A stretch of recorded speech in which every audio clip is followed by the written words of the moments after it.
வணக்கம். நான் உங்கள் வழக்கறிஞர் சரவணன், கிறிஸ்தவ முன்னணி இயக்கத்தின் நிறுவன தலைவர் பேசுகிறேன்.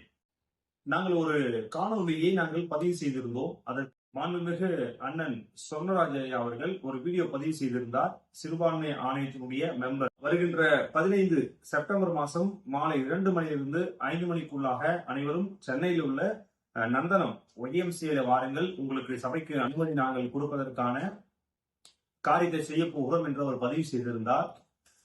இந்த விஷயத்தை நாங்கள் காணொலி மூலம், வீடியோ மூலம் அனைவருக்கு நாங்கள் எடுத்து தெரிவித்தோம். இதற்கு ஒரு சிலர் கருத்து தெரிவித்திருந்தார்கள். நீங்கள் அவருக்கு தொடர்பு கொண்டு பேசினீர்களா, இல்லை இது சம்பந்தப்பட்ட அதிகாரத்தில் பேசினீர்களா?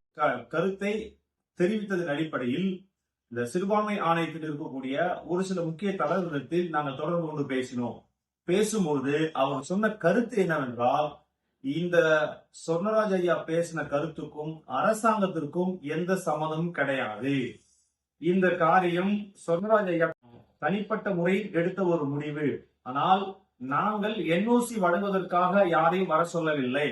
மாறாக என்ன சொன்னோம் என்றால், இன்னும் விடுபட்ட கிட்டத்தட்ட 38 மாவட்டங்களில் பல மாவட்டங்களை சிறுபான்மை ஆணையர் சென்று நேரடியாக குறை தீர்ப்பு மையத்தில் அவர்களுக்கு தீர்வு வழங்கி இருக்கிறதாகவும், ஒரு சில மாவட்டங்களில் தீர்வு வழங்கப்படவில்லை. அதனால் யாராவது விடுபட்டவர்கள் இருந்தால் மனுக்களை பெற்றுக் கொள்வதற்காக நாங்கள் வர சொல்லி இருந்தோமே தவிர NOC வழங்குவதற்காக அல்ல என்று ஒரு சில முக்கிய தலைவர்கள் இந்த கருத்தை எங்களுக்கு தெரிவித்திருக்கிறார்கள்.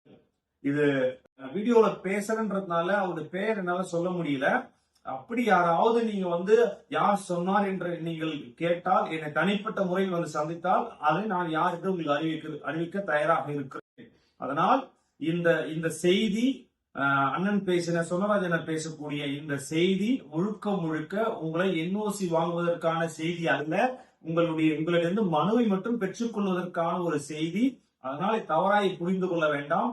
NOC உங்களுக்கு வழங்கப்பட மாட்டாது. ஏனென்றால் காலகாலமாக நாம் வாழ்ந்து கொண்டிருக்கிறோம். இதுவரைக்கும் எந்த சபைக்கும் யாரும் NOC கொடுக்க மாட்டாங்க.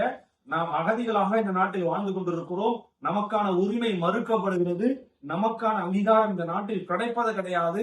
அதனால் நாம் ஒருமனதாய் ஒன்றாக இணைந்து மிகப்பெரிய ஒரு மாற்றத்தை கொண்டு வந்தால் இப்போது நடக்கக்கூடிய சபைக்கான பிரச்சனையை இனி இந்த பிரச்சனை இல்லாதபடி அவரவர் சொந்த நிலத்தில் திருச்சபை நடத்துவதற்கான வழியை நாம் செய்ய முடியும் என்று இந்த நேரத்தை நான் தெரிவித்துக் கொள்கிறேன். அதனால் நீங்கள் யாரும் வருகின்ற 15ஆம் தேதி YMCAக்கு போக வேண்டாம். உங்களுக்கு நிச்சயமாக NOC வழங்கப்பட மாட்டாது என்பதை இந்த நேரத்தில் தெரிவித்துக் கொள்கிறேன். நன்றி, வணக்கம்.